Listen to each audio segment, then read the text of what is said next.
Alright, let's go ahead and get started. We're going to start with the failures of World War I peace. Germany had to pay for the cost of World War I. They were blamed for starting the war. Therefore, they were very angry, and keep in mind they're going to go through a very bad economy. And right here it says the economy collapsed and the German mark, which is their dollar bill, was practically worthless. Okay, right here, notice children are building blocks with stacks of useless German marks. Those are stacks of money right there. That just shows you how worthless the money is. Okay, let's move on to totalitarianism. A government where there is very little limit to its power. If you notice right here, it says the state government has complete control over religion, economy, education, family, and the media. Education, keep in mind when Germany was getting its power, Hitler ordered a lot of its books to be burned. All right, it is in control of every part of your life, as I mentioned right here. Government is run by one ruler and uses the military to keep its power. It is just the opposite of a democracy. Okay, moving right along, we're going to go to totalitarians, dictators. We're going to start with Benito Mussolini right here, and he is the fascist leader of Italy. He stressed nationalism. Keep in mind that I've mentioned before that nationalism is pride in your country, but this is an extreme form of nationalism. And the idea here is the interest of the state over the individuals. In other words, the country, the state, in this case state means country. The country is more important than the individual. You are supposed to make sacrifices like what I showed you earlier about your religion, your rights. Okay? He gained power by playing on people's fears of economic collapse and communism. Keep in mind that Italy for a while was on the side of Germany during World War I. And although it was not responsible for the war, although it did not have to pay for the war like Germany did, it still went through a very bad economy. And a lot of Italians, what they saw was he was the best chance of Italy surviving. He was also an expansionist.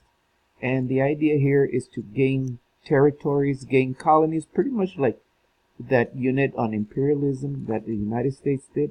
Italy's going to do the same thing. In this case, it's going to be attacking Ethiopia, which is a country in Africa. They outgunned the people in Africa, in Ethiopia. They had 1800s weapons versus new modern weapons. Okay? Next person right here, this is Adolf Hitler, and he's going to be the Nazi leader of Germany. Mussolini is going to take power before Hitler. In fact, Hitler idolized Mussolini, also known as El Duce. Mussolini is known as El Duce, meaning the leader. Okay? Adolf Hitler is going to be the leader of Germany. He also believes in Nazism, and in Nazism is going to be an extreme form of nationalism. And like Mussolini, he was a totalitarian where the state is more important than the individual. Notice what he wants to do: unite all German people into one German empire. In other words, all the land that was taken from Germany after World War I, he wants to regain that. Okay, he wrote Mein Kampf, which means my struggle. Mein Kampf, Hitler is going to be jailed by Germany right before he took power, and it was there that he wrote that book, and it's pretty much a story as to what he plans to do once he gains power. He enforced racial purification and wanted a master race. Keep in mind that when you always hear about how he kills all the Jews, he also killed a lot of Germans. if you had some sort of disability, whether it was deaf, being mentally challenged, homosexuals, gypsies, or just an opponent politically, you were pretty much killed. He wanted the master race to be blue-eyed, blonde-haired, and notice he doesn't have blonde hair and he doesn't have blue eyes, but that doesn't matter. In fact, he wasn't even German. Okay, he was Austrian. And the superior German race is going to be known as the Aryans. Because of the bad economy, the Germans turned to Hitler as their last hope. Keep in mind that Hitler did not take power. He was actually voted into office, and once there he did gain power. Once in power, he dismantled the government and replaced it with the Third Reich, which means the Third German Empire. And this was supposed to last for several years, but as we're going to find out, no, it didn't. Next totalitarian is Joseph Stalin, and he is the communist leader of Russia. Your book refers to Russia at this time as the Soviet Union. We know it as Russia. He was a dictator also, and notice what the definition of dictator is: a ruler with total power over the country. The state, again the country, had complete ownership of property. No private ownership in Russia. Before World War II, he's going to sign a partnership with Germany.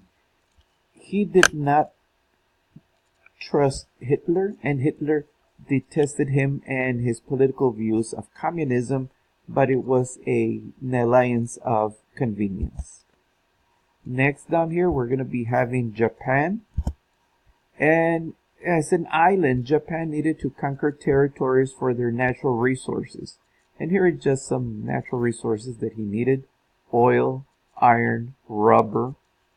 So what he's going to be doing is, in Japan, you're going to have generals who were also called militarists.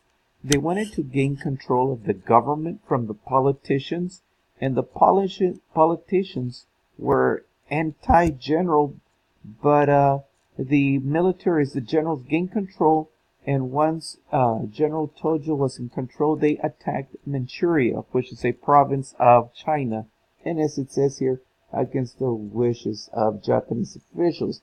And this is why I have this picture.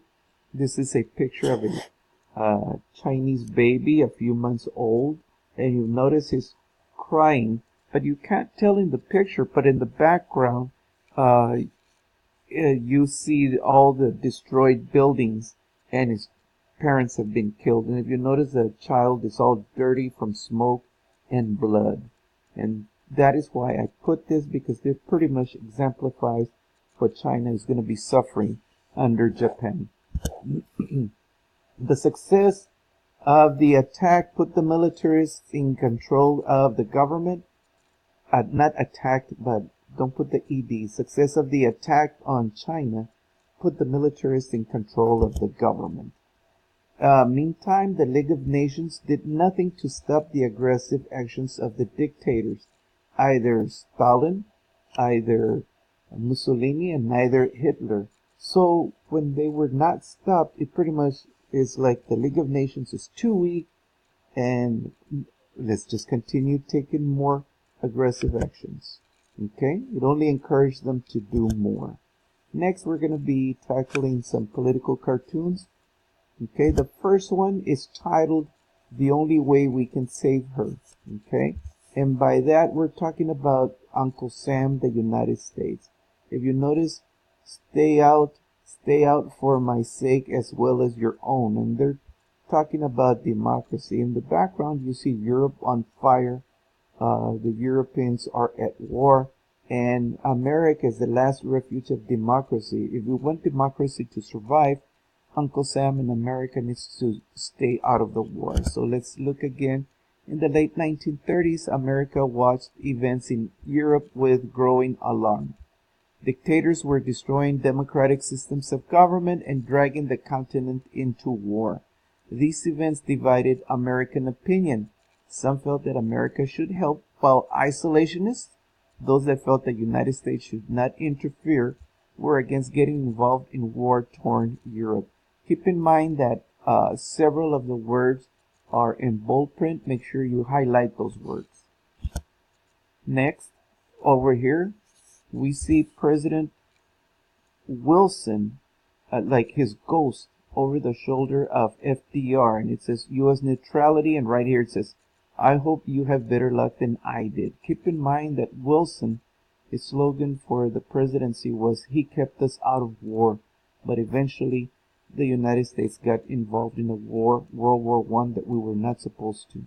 Here you see FDR in the same dilemma, and Wilson saying, again the ghost, I hope you have better luck than I do.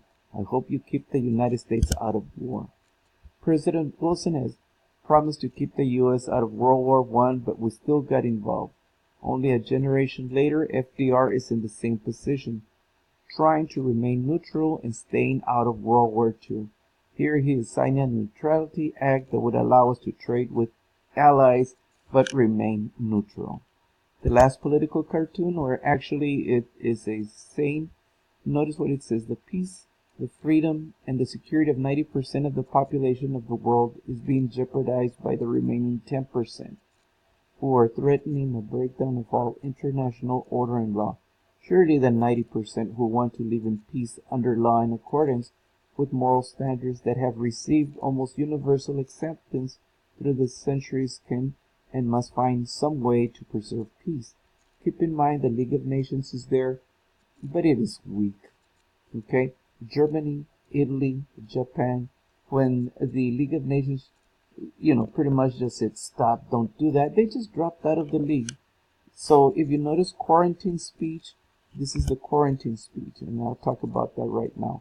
America was in a state of isolation and neutrality as desired by the public. Keep in mind the majority of Americans wanted to stay out of the war. Okay? The rise of militarism in Europe threatened Great Britain and America's security. FDR made it very obvious that he favored Britain over Germany, and FDR found ways around the Neutrality Act to aid Britain. Again, quarantine means to keep them separated, and in this case, we want to separate ourselves from the aggressive totalitarians, but at the same time we still want to make money. Okay, and as it says here, FDR found ways around the Neutrality Acts to aid Britain. Okay, that's it for this assignment. Thank you very much. Good night.